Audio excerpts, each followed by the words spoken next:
Le nombre d'adultes âgés de 30 à 79 ans hypertendus est passé de 650 millions à plus d'1 milliard au cours des 30 dernières années. L'hypertension artérielle qui fait de nombreuses victimes en Côte d'Ivoire. Et puis, deuxième journée des rencontres de la CAN au Cameroun. 6 pays étaient sur le rectangle vert aujourd'hui au Cameroun pour la 33e édition de la CAN. Bonsoir et bienvenue dans le journal. Nous avons avec nous ce soir, comme tous les soirs, le temps en tout cas de la CAN, Konaté Ngamblé, notre confrère de RTI et Sport, pour parler des matchs de la CAN qui se jouent au Cameroun. Bonsoir Konaté. Bonsoir Ami.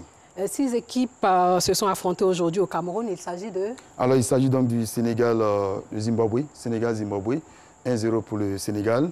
Guinée-Malawi, 1-0 également pour la Guinée. Et puis la troisième rencontre a vu la victoire du Maroc face au Ghana, 1-0 également. Ok, bien, nous reviendrons sur les performances de chaque équipe dans quelques minutes. Ngamblé, le temps pour nous d'éplucher l'actualité nationale et internationale. Vous restez avec nous, Ngamblé. Dans l'actualité, justement, nous allons parler santé, le taux de prévalence de l'hypertension qui est de plus de 39%. Pour juguler cette maladie, l'association My Dream for Africa, en collaboration avec la mairie de Béjéville, organise un dépistage gratuit de l'hypertension artérielle au foyer des jeunes de la commune de Béjéville au programme des séances de sport, notamment du vélo et du fitness. L'association entend poursuivre son action contre les maladies cardiovasculaires et étendre ses actions à tout le pays. Ouattara Mohamed Nour, Anissette Konan-Blessing. Très tôt dans la matinée du samedi, la cour du foyer des jeunes de Bergenville est prise d'assaut par les populations, venues nombreuses participer à des séances de sport et des dépistages gratuits de l'hypertension artérielle. C'est une initiative de l'association My Dream for Africa en collaboration avec la mairie de Bergenville. Une activité visant à prévenir et lutter contre les maladies du cœur avec pour slogan « Pédalons pour le cœur ». Notre santé est notre premier capital. Donc nous avons initié cette initiative qui s'appelle The Heart Bike, Pédalons pour le cœur, parce que le cœur est le moteur de notre vie. Et il y a une corrélation entre le vélo et le cœur. C'est pour ça qu'on a associé le vélo et le cœur. L'aboutissement de cette initiative, c'est inciter la population à faire du sport, à se faire dépister via les maladies cardiovasculaires, parce que c'est très important de savoir notre état de santé pour pouvoir faire des projections dans l'avenir. Il est important de connaître son statut et le cœur, vous le savez, est un organe, sinon je dirais l'organe le plus important. Quand le cœur s'arrête de fonctionner, on n'a plus la vie. Et c'est pour cette raison-là que le maire a bien voulu associer l'image de la commune à cette initiative-là pour encourager nos populations à se faire dépister assez tôt, connaître son statut et entretenir son cœur. Selon le docteur Roland Ngueta, cette action permettra de lutter efficacement contre l'hypertension artérielle. À travers un dépistage gratuit que nous offrons à la population, dépistage notamment de l'hypertension artérielle, comme vous le savez, c'est un facteur de risque cardiovasculaire majeur. Un adulte sur 3 en Côte d'Ivoire est hypertendu. Et cette hypertension, malheureusement, est responsable d'accidents cardiovasculaires graves, notamment de crises cardiaques, d'accidents vasculaires cérébrales, d'insuffisance rénale, d'insuffisance cardiaque. Donc il est important pour les populations de venir se faire dépister pour identifier cette pathologie qui peut être traitée et qui peut permettre par le traitement d'éviter ces complications dont nous avons parlé. Cette campagne de prévention des maladies du cœur est à sa 2e édition. La première édition organisée à l'intention des journalistes et des membres de l'organisation My Dream for Africa vise à étendre ses activités sportives et des dépistages gratuits sur tout l'étendue du territoire. Le volet social, la Jeune Chambre internationale Abidjan fait sa rentrée solennelle pour le mandat 2022, une rentrée marquée par les actions qu'elle compte mener en faveur des populations. Cette organisation mondiale a pour mission d'offrir aux jeunes des opportunités de développement en vue de créer des changements positifs. Le reportage de Assitan Diarra commenté par Joël Gossi. Nous sommes à la cérémonie de la rentrée solennelle de la Jeune Chambre internationale Abidjan, une initiative qui vise à présenter les nouveaux membres et les projets du groupe pour le mandat de l'année 2022. Le message de ces jeunes, c'est vraiment de prendre à cœur ce qu'ils font à la Jeune Chambre. Nous apportons notre soutien moral, notre présence, nos conseils, nos avis quand ils vont le demander et on reste là à leur disposition. Si nous voulons accompagner effectivement nos cadets à se développer, à être des leaders de demain, à transformer nos communautés, c'est normal que nous puissions accepter pareil rôle. Le conseil que je donnerai aux membres de la Jeune Chambre internationale, c'est de vivre les valeurs de la Jeune Chambre internationale, c'est de croire au credo de la Jeune Chambre internationale. Occasion pour les organisateurs de présenter leur nouvelle application nommée MyJCI Abidjan qui permettra aux nouveaux membres de la JCIA de garder le contact avec les anciens membres. Pour le mandat 2022, la JCIA compte mener plus d'actions en faveur des populations vulnérables. Cette année, des actions qui auront un caractère communautaire. Voilà, on va faire beaucoup d'actions communautaires, on va faire des actions de développement, notamment apporter des solutions aux problèmes des jeunes. Alors à côté de ça aussi, on va mener des activités communautaires telles que le projet Femmes Rurales, Femmes Leaders qui vise à permettre l'autonomisation de la femme en milieu rural. La rentrée officielle de la JCIA se tiendra du 28 au 29 janvier 2022 à Yamoussoukro. Un mot de religion, les fidèles de l'église évangélique Holy Fire International marquent une pause pour reconnaître les bienfaits de Dieu, une action de grâce que fidèles et dirigeants ont célébrée lors d'une convention qui a pour thème rendre grâce à Dieu et être reconnaissant. Cette première édition s'est déroulée à Grebe dans le département de Zoukoubé, région du Haut-Sassandra. Clément Boko revient de Zoukoubé.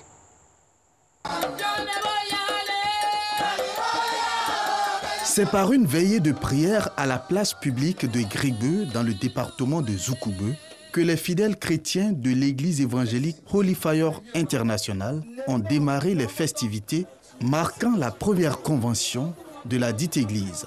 Des prières, des chants et des actions de grâce pour traduire leur reconnaissance à Dieu.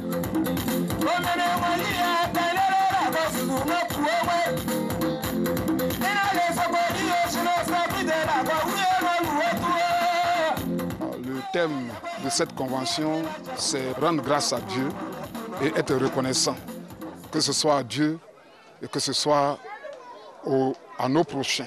L'Église a commencé à un moment de crise très aiguë en 2002. Nous avons traversé beaucoup de situations.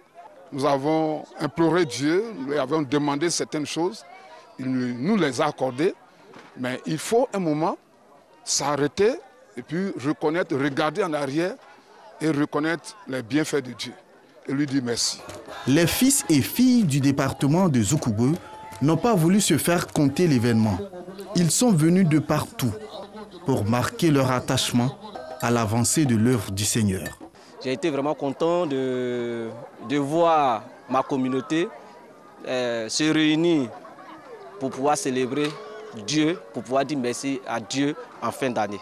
C'est une rencontre religieuse qui est vraiment très importante d'armer nos fidèles et de leur dire de s'attacher à Dieu et d'être reconnaissant de ce que le Seigneur a fait durant toute l'année, afin que ça soit bénéfique pour l'année prochaine. L'église évangélique Holy Fire International entend faire de cette convention une institution dans l'église pour toujours célébrer les bienfaits du Seigneur. Hors de chez nous, l'émissaire de l'ONU au Soudan a annoncé aujourd'hui le lancement des discussions indirectes avec les parties civiles et militaires soudanaises pour tenter de résoudre la crise déclenchée par le coup d'État du 25 octobre dernier. Les discussions seront dans un premier temps des entretiens individuels entre l'ONU et des acteurs soudanais. Les pourparlers visent à aider les Soudanais à parvenir à un accord sur une sortie de crise. C'est ce qu'a déclaré en tout cas Volker Peters lors d'une conférence de presse à Khartoum aujourd'hui. Et puis, près de 15 millions de jeunes Ougandais ont repris le chemin de l'école aujourd'hui avec la réouverture des établissements scolaires fermés depuis presque 2 ans en raison de l'épidémie de la maladie à coronavirus. Le ministre ougandais de l'Éducation a indiqué que tous les élèves reprendraient les cours, une classe au-dessus du niveau où ils avaient arrêté. De nombreuses organisations de défense des droits des enfants ont dénoncé cette fermeture de 83 semaines, la plus longue jamais observée dans le monde, alertant ainsi sur les risques de travail forcé ou de mariage d'enfants. Pendant ces 2 années, sachez que seuls les élèves les plus privilégiés avaient accès à des cours à distance. Place à Écho de Cannes.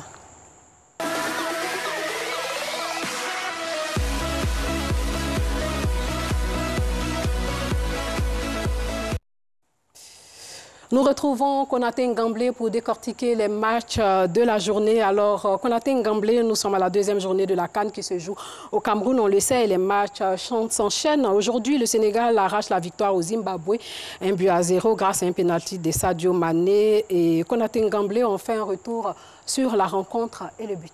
Et effectivement, au stade Kwekong de Bafoussam, les Lions de la Teranga ont longtemps, on va dire, manqué d'idées face au Zimbabwe.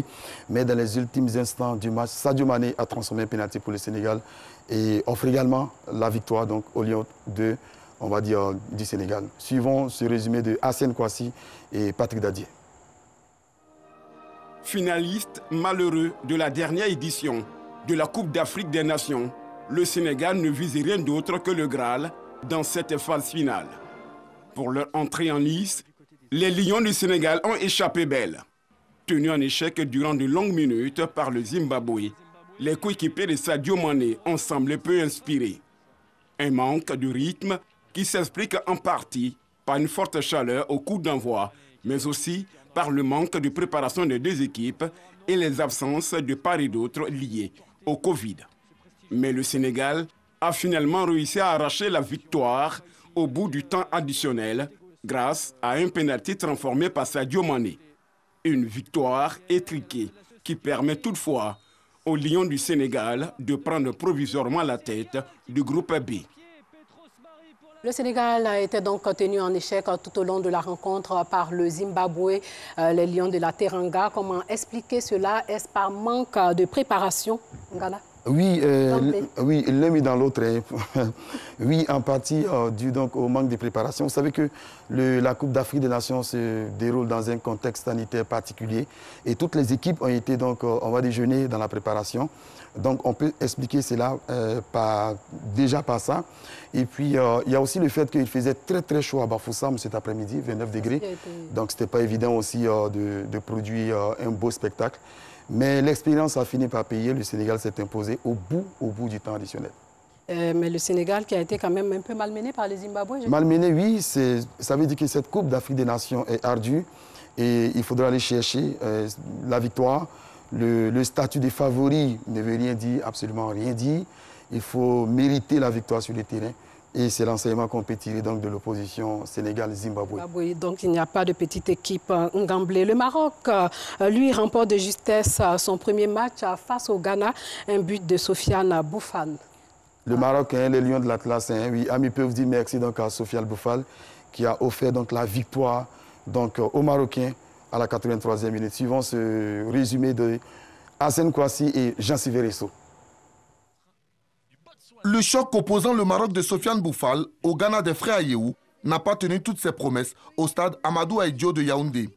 Les Marocains ont eu le contrôle du ballon au cours des 45 premières minutes sans réussir à déstabiliser le bloc ghanéen bien en place. Finalement, pas grand-chose à retenir avant la pause. En seconde période, le Maroc et le Ghana repartent sur les mêmes bases. Il a fallu attendre les 20 dernières minutes pour voir Inti cadrer. Campensil a contré Bounou, le portier des Lions de l'Atlas, a réalisé une somptueuse claquette.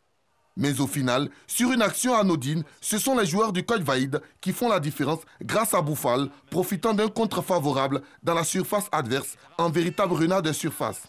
S'il reste beaucoup de choses à parfaire pour les Lions de l'Atlas, l'essentiel est assuré. Konaté Ngamblé, pourtant le Ghana se procure les meilleures situations avec 3 corners les premières minutes. Oui, absolument, mais ça veut dire que déjà la victoire pouvait être pour aller dans l'un ou l'autre des camps. Et cependant, c'est le Maroc qui a été, on va dire, concret à la 83e minute. Le Ghana pouvait effectivement, vous l'avez souligné, pouvait s'imposer, mais là c'est le Maroc qui l'emporte. Il faut préciser que c'est la première grosse affiche de cette Coupe d'Afrique remportée donc par le Maroc. Ok, au nombre des matchs à venir, nous avons la Côte d'Ivoire qui va croiser le fer avec la Guinée équatoriale. C'est quand déjà, Ngamblé? Le mercredi 12 janvier, c'est-à-dire dans 48 heures, à 19h temps universel au stade Diapoma, c'est à Douala. Est-ce que les Ivoiriens sont prêts? Oui, les Ivoiriens sont prêts et c'est d'ailleurs, on va suivre cela dans l'élément tout à l'heure, où Patrice Baumel, Serge Aurier et Wilfried Zaha affichent une grande sérénité avant donc leur première sortie face à la Guinée équatoriale ce mercredi à 19h GMT. Des objectifs, forcément, on ne s'arrête pas dès le premier échec. Donc, être tout simplement derrière nous. On a juste besoin de ça, on a besoin de rien d'autre. Je pense que la dernière compétition où on a participé, elle était bonne. Il nous manquait rien. On a montré un bon visage. Je pense que les Ivoiriens, je pense que c'était la seule fois où j'ai senti vraiment, à part 2015, mais cette compétition-là où on est sorti face à l'Algérie, j'ai senti beaucoup d'enthousiasme autour de l'équipe, beaucoup de soutien.